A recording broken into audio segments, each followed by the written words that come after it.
Squiggle, circle, small d, square. Okay guys, what does this spell? Anyone? Anyone? Anyone? What does this spell? Good job. That doesn't spell anything. Yet. Because I'm gonna change it. What this actually is this. It's math. And I'm about to show you what all this shit means. Okay, so this says the limit as n approaches infinity of the nth integral of 0 with respect to some variable. So this box can contain any variable. It could contain soda, x, contain y, z, whatever variable you're taking it with respect to, t, all that good stuff. I know this means nothing to you guys right now, but I'm about to show you something pretty cool. This is our formula, so let's start generating the integrals of 0. And first integral of 0 is just a constant. The second integral of 0 is a constant times the variable plus another constant. And you can see the derivative works out because the rate of change of a constant is 0, and the rate of change of a linear expression is a constant. And we can keep going more. Now it's parabolic.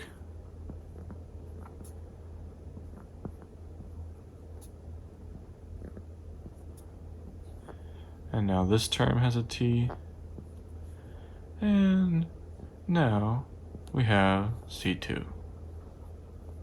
Let's keep going.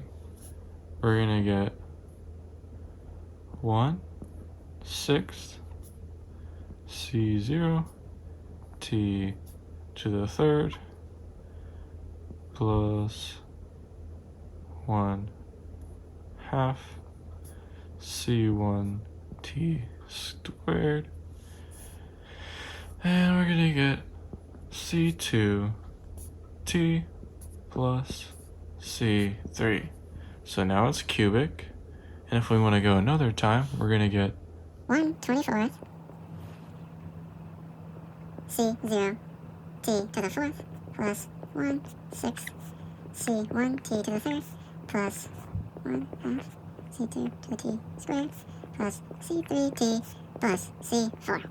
So far, nothing special is really going on here. We're just taking the integral of 0 and the integral of the integral and the integral of integral, repeated integrals all the way to infinity.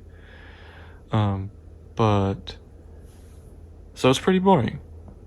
Because basically we just said the integral of 0 is this, the integral of this is this, the integral of this is that, the integral of this is that, and the integral of this is that.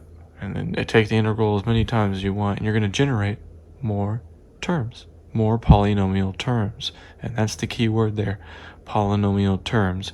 And if you know any series, what series comes to mind when you think of adding an infinite sum of polynomial terms?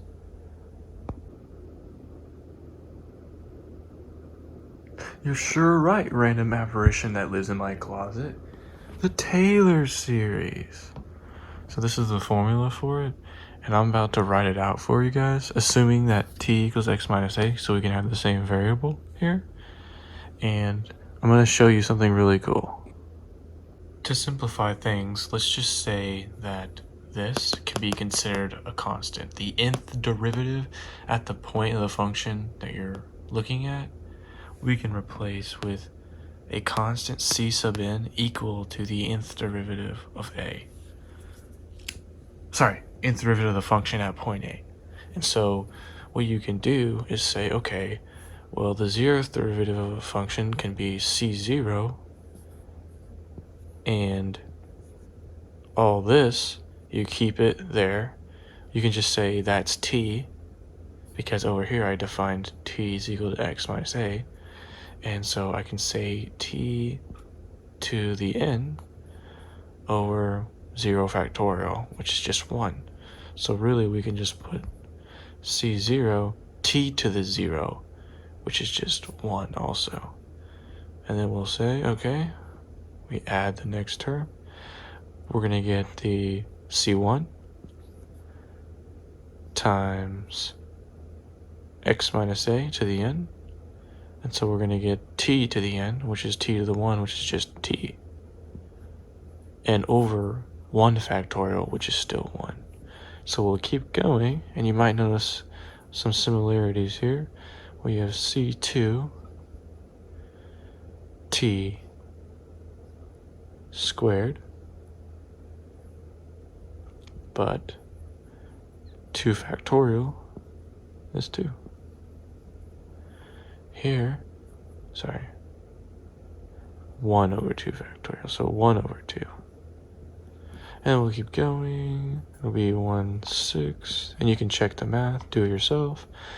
c3t cubed plus 1/24 c4t to the 4th.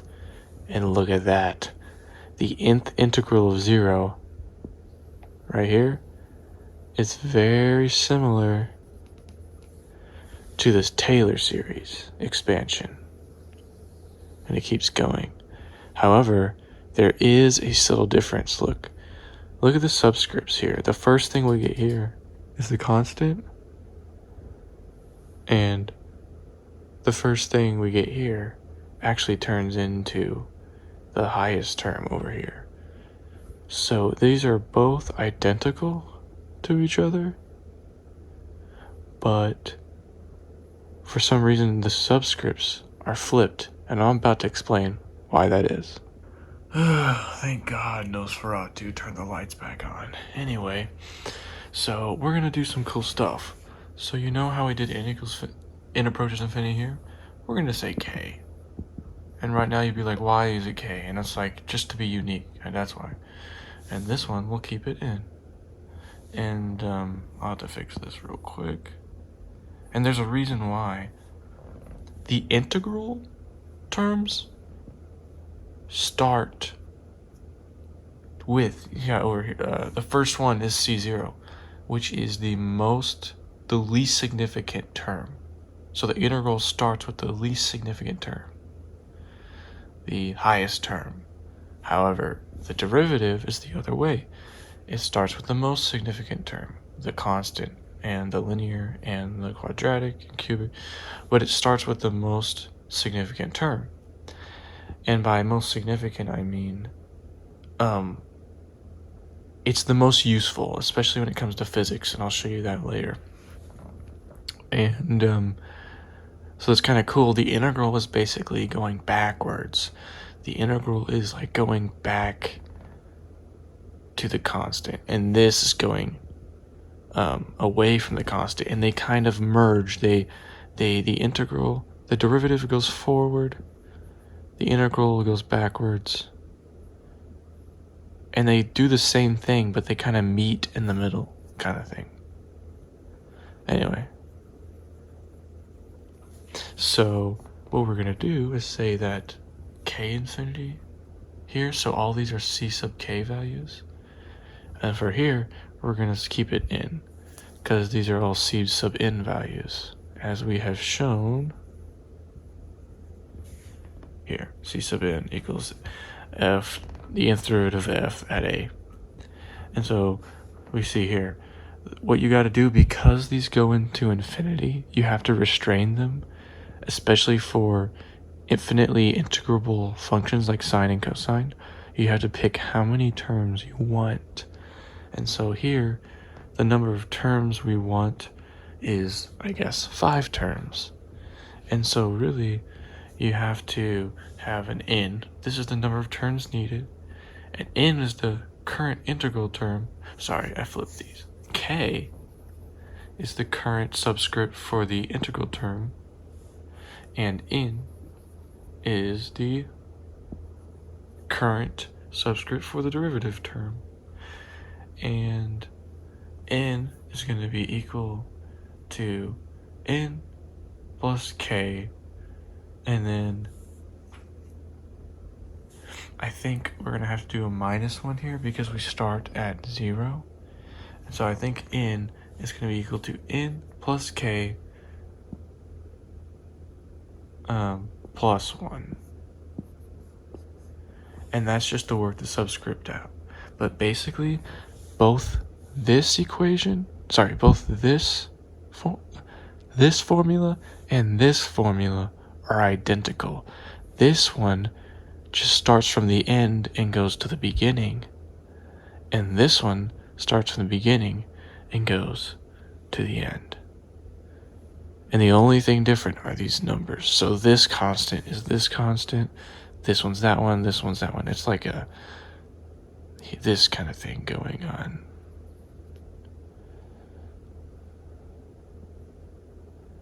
Like, it's a diagonal relationship.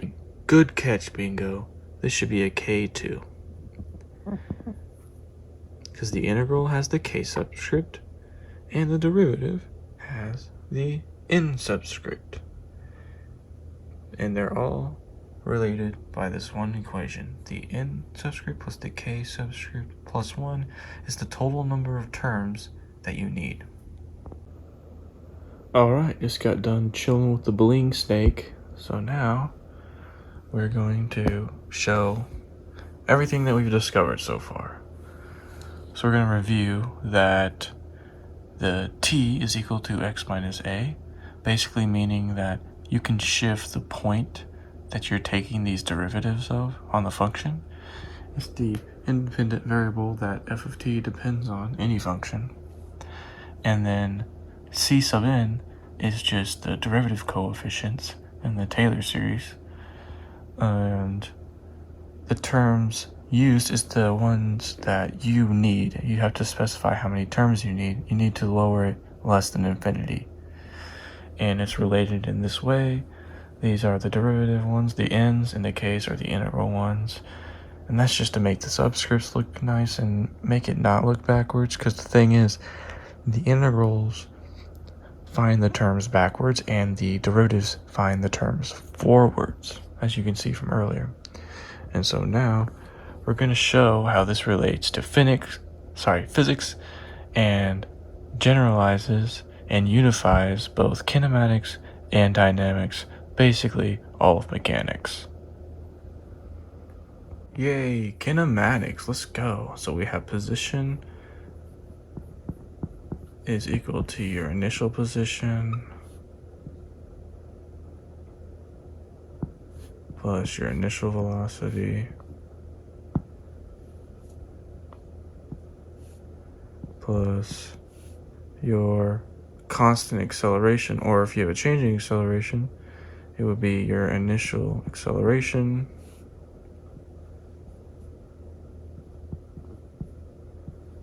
and then if you want to do jerk, which is the next one, you could go like 1/6. I'll just call it J.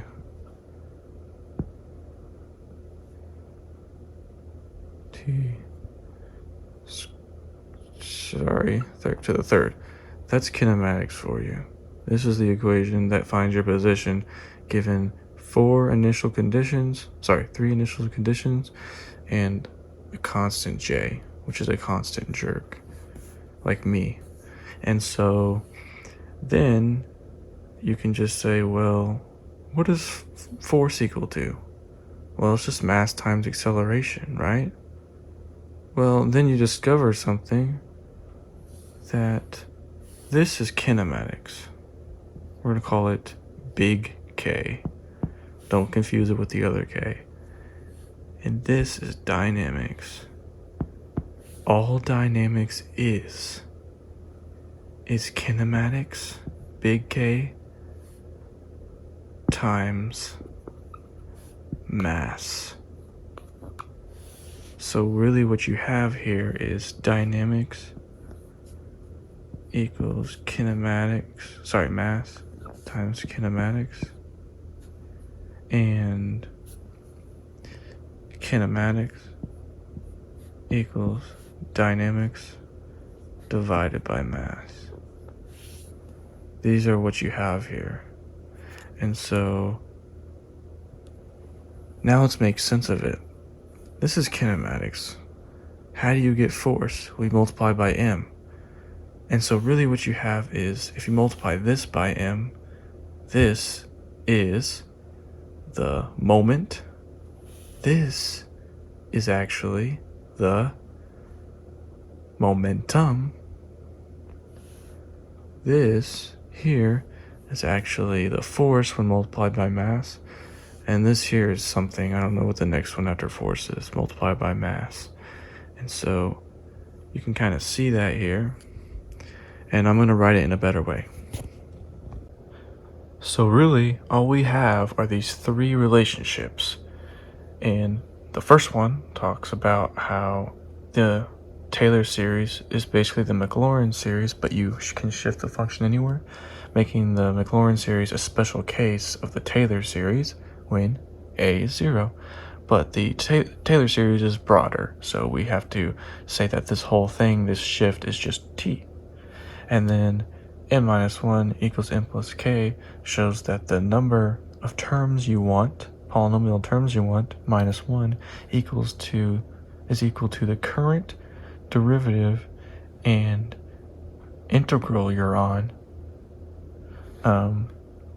added together. And this just shows that the c sub n is equal to the nth derivative of the function at the point, the center point. And so here we have it.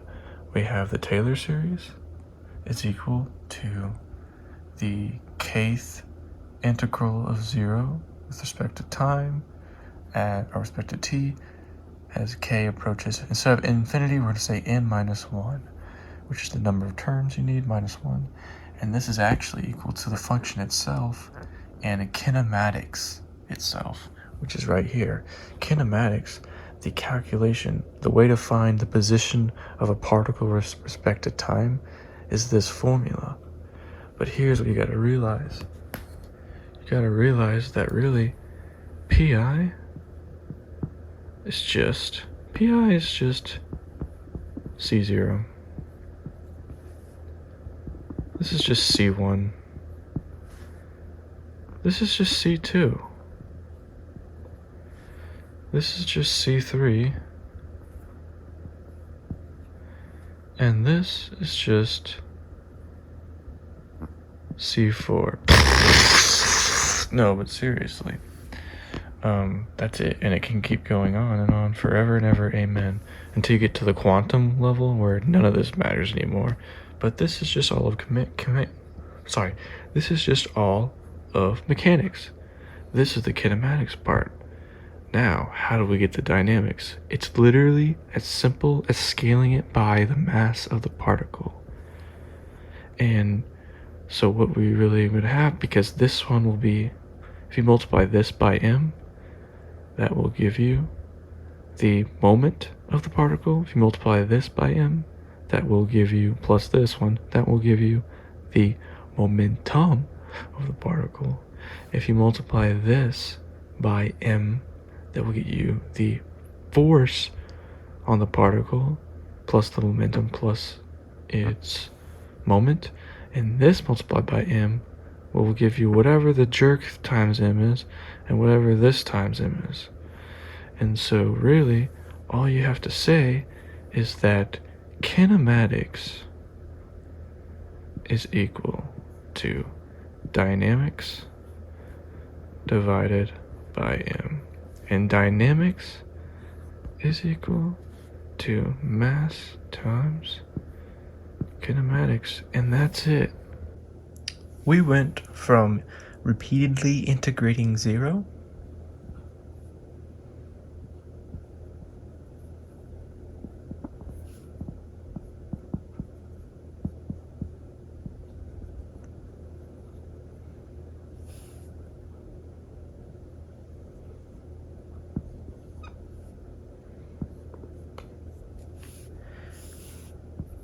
to showing that this is actually equal to the Taylor series.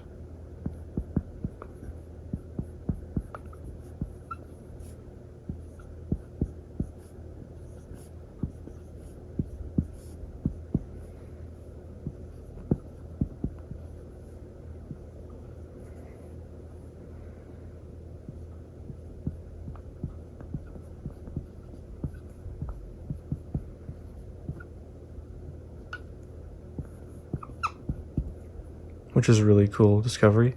This one just goes reverse this one. So it starts from the term that isn't changing and builds down to the terms that are changing. And this one starts, basically this one starts from the top, this starts from the bottom. This is top down design, this is bottom up design, okay? Third thing we did was show that kinematics is actually equal to both of these. So this actually, all this equals kinematics. And the fourth thing we showed was that the relationship between dynamics and kinematics is simply this. The mass of the particle times its kinematics equals its dynamics, based on the Taylor series, which is also based on this. And the reason this is useful is if you ever need to do top-down design for the Taylor series rather than bottom-up design for the Taylor series. So this one is bottom-up.